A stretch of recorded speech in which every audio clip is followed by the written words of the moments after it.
चलो आवाज आ रही है?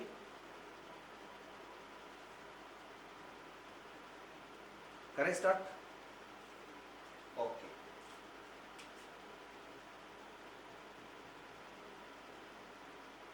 सेक्शन 10 क्या बोल रहा है? सेक्शन 10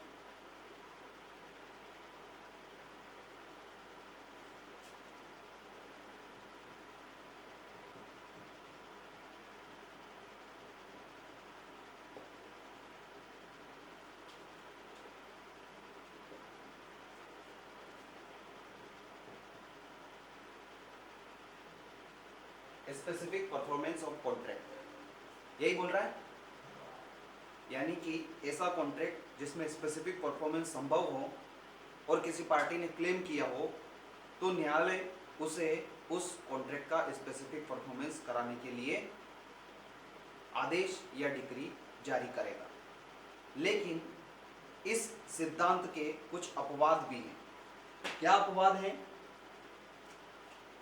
सेक्शन 11 सब सेक्शन 2 ये अपन देख चुके हैं।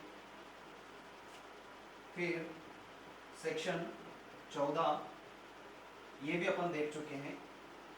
और एक है सेक्शन 16।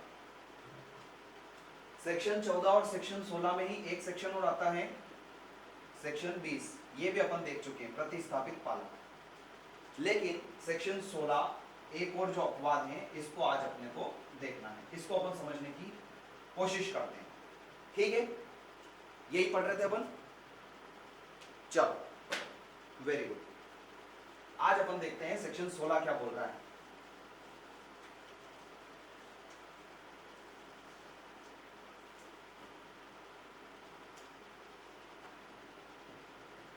सेक्शन 16 सबसे पहले इसकी हेडिंग से ही स्पष्ट हो जाता है कि ये किसी व्यक्ति को रोक रहा है, किसी व्यक्ति पर बार लगा रहा है कि उसको स्पेसिफिक परफॉर्मेंस नहीं दिया जा सकता। किस दशा में? कुछ कंडीशन इसने स्पष्ट करी है। देखो इसकी हेडिंग क्या बोल रही है? सेक्शन 16 पर आ जाओ। अनुतोष का वैयक्तिक वर्जन। क्या बोल रहा है? किसी संविदा का विनिर्दिष्ट पालन किसी व्यक्ति के पक्ष में प्रवर्तित नहीं कराया जा सकता। क्यों नहीं कराया जा सकता? दो कंडीशन इसने बताई हैं और दो कंडीशन में डिटेल में 4-5 कंडीशन है। मेन मुख्यतः दो है और उसको जब अपन पढ़ते हैं, रीड करने की कोशिश करते हैं तो 4-5 चीजों के बारे में ये बता रहा है। क्या बता रहा है? एक बेयर रीडिंग लेते हैं, फिर एक एक को समझने की कोशिश करते हैं। 3 कंडीशन बताई है। सबसे पहला, जिस व्यक्ति ने धारा 20 के अधीन संविदा का प्रतिस्थापित पालन अभिप्राप्त कर लिया है। ये अपन देख चुके हैं। प्रतिस्थापित पालन क्या? मान लो एक व्यक्ति ए ने दूसरे व्यक्ति बी से मकान बनाने का कॉन्ट्रैक्ट किया था। बी नहीं बना पाया, ए ने वो मकान सी से बनवा लिया। मकान तो बन चुका है। स्पेसिफिक परफॉर्मेंस का सूट लाने का मतलब क्या? वापस बी से ही मकान बनवाना। लेकिन मकान तो सी बना चुका है, तो क्या ऐसी दशा में बी के विरुद्ध स्पेसिफिक परफॉर्मेंस के लिए ए को ये रिलीफ ग्रांट कर दी जाएगी क्या? सेक्शन 16 इसके बारे में मना कर रहा है कि ए को ऐसी दशा में हम स्पेसिफिक परफॉर्मेंस के लिए नहीं बोल सकते, नहीं कह सकते या उसको रिलीफ नहीं दे सकते जब उसने किसी तीसरे व्यक्ति से धारा 20 के अधीन प्रतिस्थापित पालन करवा लिया। यानी कि अब ए चाहे तो बी से प्रतिकर प्राप्त कर सकता है। ये रेमेडी उसके पास अवेलेबल है। सेक्शन 20 में हमने देखा था। प्रतिकर वो ले सकता है या कोई अन्य रिलीफ जो उसको मिलती है वो ले सकता है। लेकिन बी से इस कॉन्ट्रैक्ट का स्पेसिफिक परफॉर्मेंस नहीं करवा पाएगा। ठीक है, क्योंकि जिस मकान को बनाने के लिए उसने कॉन्ट्रैक्ट किया था वो ऑलरेडी अब बन चुका है, किसी तीसरे व्यक्ति ने उसको बना दिया है। यह है आपका सेक्शन 16 का क्लोज ए। इसका अमेंडमेंट बहुत इंपॉर्टेंट है, इसको याद रखना है। ठीक है,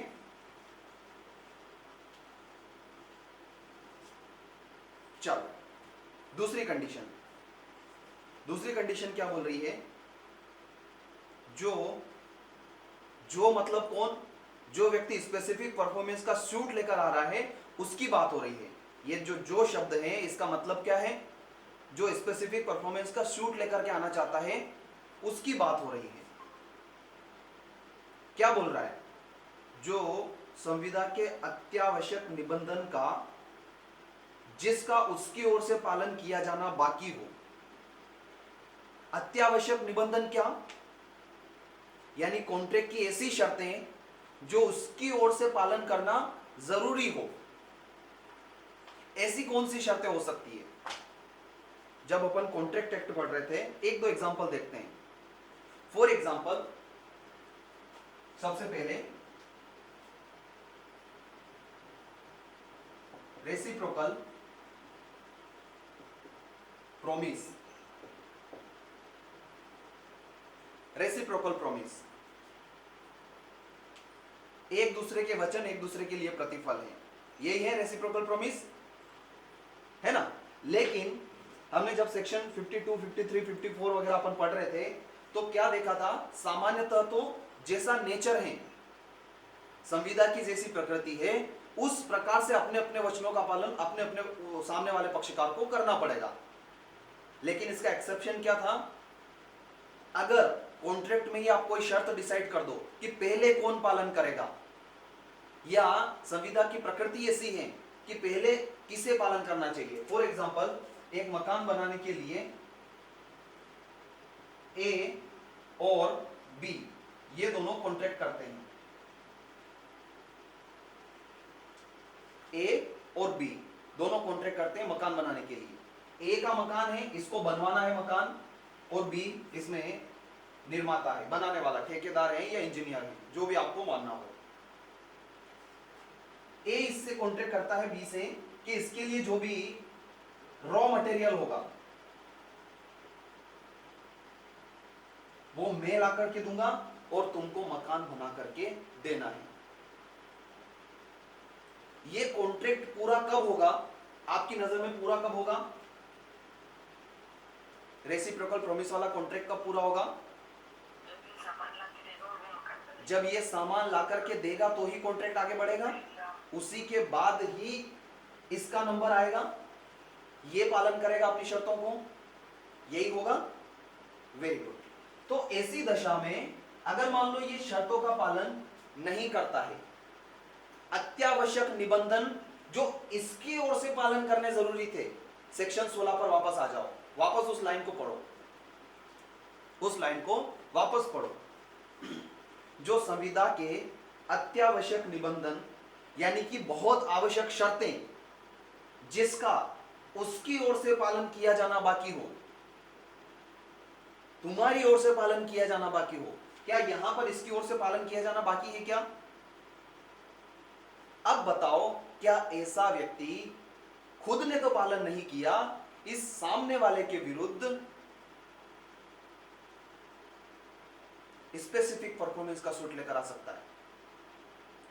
नहीं लेकर के आ सकता है। ऐसी ही कुछ कंडीशन, लेकिन उसमें वो कर क्या रहा है आगे और है, इतनी सी बात नहीं है, ये बात खत्म नहीं हुई है ना, ये बात यहां पर खत्म नहीं हुई है, आगे और है। ये ऐसा सिमिलर एग्जांपल कंडीशन सी में भी फिट हो सकता है, लेकिन बी और सी में क्या डिफरेंस है? कुछ वर्ड्स का डिफरेंस है। कैसे? ऐसी आवश्यक शर्तें जो पार्टी खुद की ओर से बाकी हो, उस पार्टी की ओर से बाकी हो, वो उसके बारे में क्या कर रहा है? उनका पालन करने में नंबर 1 असमर्थ हो गया है। इन चारों शब्दों को याद रखना है। मेंस में एज इट इज ये 4 शब्द आपने लिख दिए ना। कौन से? सबसे पहले नंबर 1 क वाला तो था प्रतिस्थापित पालन,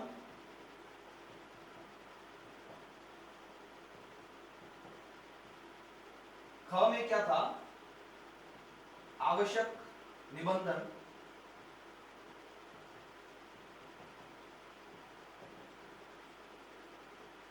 जिसको पालन करने में वो असमर्थ हो गया। सबसे पहला देखो क्या बोल रहा है, जिसका पालन करने में वो असमर्थ हो गया या उसका अतिक्रमण करे,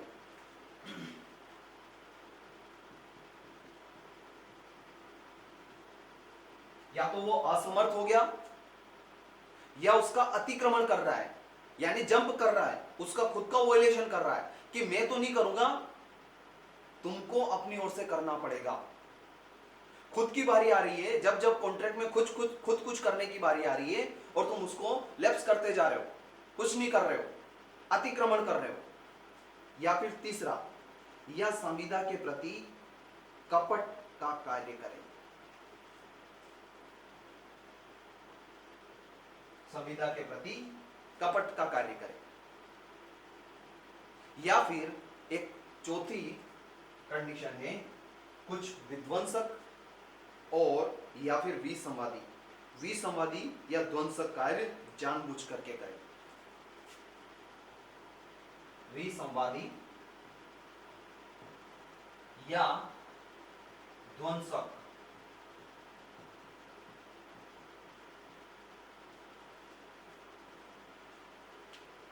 अगर कोई व्यक्ति ऐसे कार्य करता है तो ऐसी दशा में वो उसके आवश्यक निबंधन को पूरा नहीं कर पाएगा। अगर वो खुद नहीं कर पा रहा है इन कारण के चलते, कैसे, या तो वो असमर्थ हो गया इसलिए नहीं कर पा रहा है, या फिर वो उसका अतिक्रमण कर रहा है, जानबूझकर करना नहीं चाह रहा है, या फिर वो उसके प्रति कपट कर रहा है, जब अपने परफॉर्मेंस की बात आई तो कुछ ना कुछ फ्रॉड कर रहा है वो,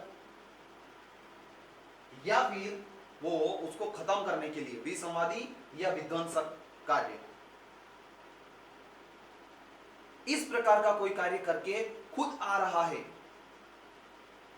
क्या ऐसी दशा में वही व्यक्ति किसी दूसरे व्यक्ति के खिलाफ स्पेसिफिक परफॉर्मेंस का सूट लेकर के आ जाएगा क्या? सेक्शन 10 आपको अनुमति दे रहा है कि स्पेसिफिक परफॉर्मेंस का सूट लेकर के आ सकते हो, लेकिन आपको अपनी ओर से भी क्लियर रहना पड़ेगा, तभी आप स्पेसिफिक परफॉर्मेंस का सूट लेकर के आ सकते हो। यहां पर आप एक सिद्धांत को लिख लो, one who seek equity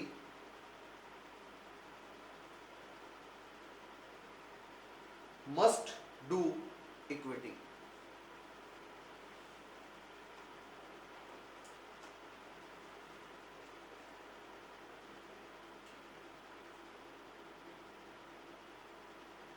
One who seek equity must do equity। ये मैंने आपको स्टार्टिंग में लिखवा दिया था, अगर कुछ गड़बड़ हो स्पेलिंग वगैरह तो वहां पर जाकर के देख लेना, ठीक है, वेरी गुड। और तीसरी कंडीशन, हाँ, और अगर मान लो क्या तीसरी कंडीशन क्या है? दो कंडीशन तो ये हो गई क्या, पहली, अगर उसने प्रतिस्थापित पालन करा लिया तो उसके पक्ष में आप स्पेसिफिक परफॉर्मेंस की डिग्री नहीं दोगे। दूसरी कंडीशन, खुद जो आवश्यक शर्तें थी उसका पालन करने में विफल हो गया या उसकी ओर से बाकी है। क्यों बाकी है? क्योंकि उसने वो असमर्थ हो गया या उसने उन शर्तों के प्रति अतिक्रमण कर लिया, यानी उसको जंप कर दिया, करना ही नहीं चाह रहा है, या फिर वो उनके प्रति कपट का काम कर रहा है, अपनी ओर से पालन करने के लिए, चूक करने के लिए कपट कर रहा है। कपट मतलब क्या? सेक्शन 17 एसआरए का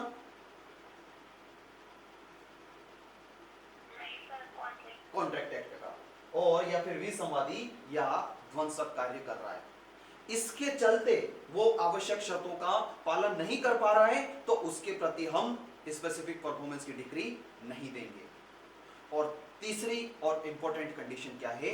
सी वाली, देखो क्या बोल रहा है, रेडी एंड विलिंगनेस। हाँ जैसे खा वाला पॉइंट है तो उसमें आवश्यक निबंधन में ये तो ठीक है कि वो असमर्थ हो गया करने में या वो अतिक्रमण करता है ना, कभी कभी ठीक है, लेकिन ये है ना कि वो विध्वंसवादी या ध्वंसनकारी जानबूझकर करे, तो ये मतलब जैसे अपन ये कॉन्ट्रैक्ट किया एएमपी वाला जो आपने एग्जांपल दिया, तो उसमें वो कैसे करेगा ये कार्य? बताता हूं मैं, एक बार मेरे को रेड करने दो पूरा, फिर बताता हूं, है ना, एक एक चारों शब्दों के लिए मैं मीनिंग समझाऊंगा, ठीक है। चलो आगे आ जाओ, सी वाली कंडीशन, जो यह साबित करने में विफल रहे कि संविदा के अत्यावश्यक निबंधन जो उसके द्वारा पालन किए जाने हैं का उसने पालन कर दिया है, यह साबित करने में असफल रह रहा है। क्या साबित करने में असफल रह रहा है? कि मैंने अपनी ओर से संविदा का पालन कर दिया है या शर्तों का पालन कर दिया है। जब साबित करने की बात आ गई, मुद्दा चल रहा है कोर्ट में, तो ये पक्षकार अपनी ओर से भले इसने पालन कर दिया हो नहीं किया हो, लेकिन जब इसके साबित करने की बारी आई तो ये साबित नहीं कर पा रहा है कि सर मैंने अपनी ओर से कर दिया था। जो यह साबित करने में विफल रहे कि संविदा का अत्यावश्यक निबंधन जो उसके द्वारा पालन किए जाने हैं का पालन उसने कर दिया है, या फिर पालन करने के लिए सदा तैयार और रजामंद रहा है उन निबंधनों से भिन्न जिनका पालन प्रतिवादी द्वारा निवारित या अधित्यक्त किया गया था। प्रतिवादी ने ही खुद मना कर दिया था कि ठीक है ये परफॉर्मेंस करने की जरूरत नहीं है, इसका काम इसकी अपने को आवश्यकता नहीं है, ये आप मत करना। अगर ऐसा प्रतिवादी ने ही मना कर दिया तो आपको वो करने की जरूरत नहीं थी, लेकिन जो जरूरत थी, आवश्यक निबंधन थे, आप उनको भी साबित नहीं कर पा रहे हो कि मैंने अपनी ओर से वो कर दिए थे। अगर आप साबित ही नहीं कर पा रहे हो तो आपके पक्ष में हम स्पेसिफिक परफॉर्मेंस की डिग्री नहीं देंगे। एक तो कंडीशन ये है, और दूसरी कंडीशन क्या है, अगर आप अपनी ओर से सदा तैयार और रजामंद नहीं रहे हो, तुम खुद ही तैयार नहीं हो और खुद ही रजामंद नहीं हो कॉन्ट्रैक्ट का परफॉर्मेंस करने के लिए, तो आपके पक्ष में हम स्पेसिफिक परफॉर्मेंस की डिग्री कैसे दे सकते हैं? जब अपन जजमेंट राइटिंग करते हैं तो इन दोनों शब्दों का बड़ा इंपॉर्टेंट रोल होता है। जब इश्यू फ्रेमिंग होती है स्पेसिफिक परफॉर्मेंस के लिए, तो ये इश्यू बनाया जाता है, क्या वादी तैयार और रजामंद था? तो ये कैसे साबित हो कि वादी तैयार और रजामंद था, ये कैसे देखेंगे? तैयार का मतलब क्या होगा?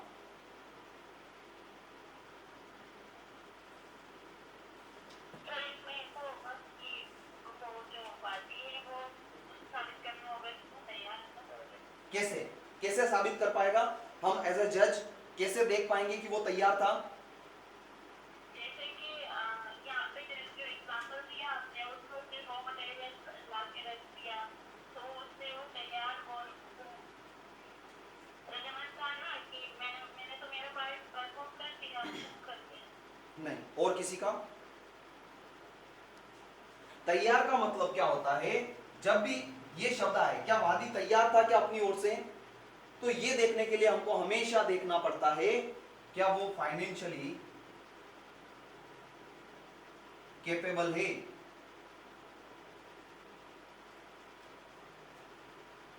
तुमने संविदा करी थी किसी भी काम को करने के लिए, फॉर एग्जांपल एक जमीन को खरीदने के लिए तुमने संविदा करी, विक्रय विलेख, है ना?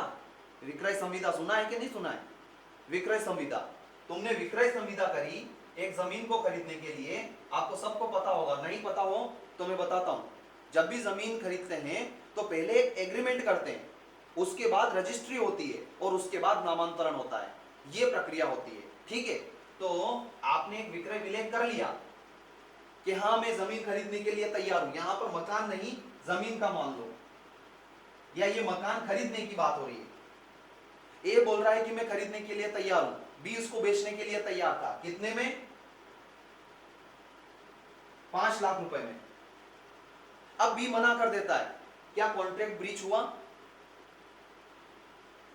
हुआ ना? अरे क्यों नहीं हुआ? अगर बी मना कर देता है कि मैं नहीं बेच रहा हूं तो कॉन्ट्रैक्ट ब्रीच हो गया। क्या ए जो है वो स्पेसिफिक परफॉर्मेंस का सूट लाएगा? वो लाएगा ना। कि क्यों नहीं, मेरे 5 लाख रुपए मैंने देने थे जिसमें से मैं 1.5 लाख रुपए एडवांस दे चुका हूं, मुझे स्पेसिफिक परफॉर्मेंस करवाना है, स्पेसिफिक परफॉर्मेंस का सूट लेकर के आना है और कोर्ट से निवेदन करेगा कि आप स्पेसिफिक परफॉर्मेंस कराइए, यानी कि ये जमीन मुझे दिलवाइए इस कॉन्ट्रैक्ट के आधार पर। ऐसा ए स्पेसिफिक परफॉर्मेंस का सूट लेकर के आना चाहता है। तो न्यायालय इसमें क्या देखेगा कि क्या ये तीसरा कंडीशन, क्या वादी अपनी ओर से तैयार था, क्या रेडी एंड विलिंग, तैयार और रजामंद था क्या? तो न्यायालय कैसे पहचानेगा कि वो तैयार था या रजामंद था? तैयारी के लिए तो पहचानेगा कि वो तैयार था कि नहीं था, तो क्या ये फाइनेंशियल कैपेबल था क्या वादी, यानी वादी के पास उतना अमाउंट है क्या इसको खरीदने के लिए? उसके बैंक अकाउंट देख लेगा, या उसके पास वो जहां से भी शो करे कि मेरे पास ये प्रॉपर्टी यहां से ऐसे पैसों की व्यवस्था हो रही है, यानी कि मैं पैसे की व्यवस्था कर सकता हूं, मैंने अपनी ओर से कुछ गलत नहीं किया है। एक तो ये, और रजामंद का मतलब क्या है? उसकी इच्छा शक्ति, विलिंगनेस, यानी वो इच्छा से खरीदना चाहता है क्या? ये कैसे पता चलेगा? मान लो ये कॉन्ट्रैक्ट हो गया था, है ना, विक्रय विलेख हो गया था, 6 महीने में इसकी रजिस्ट्री करानी थी।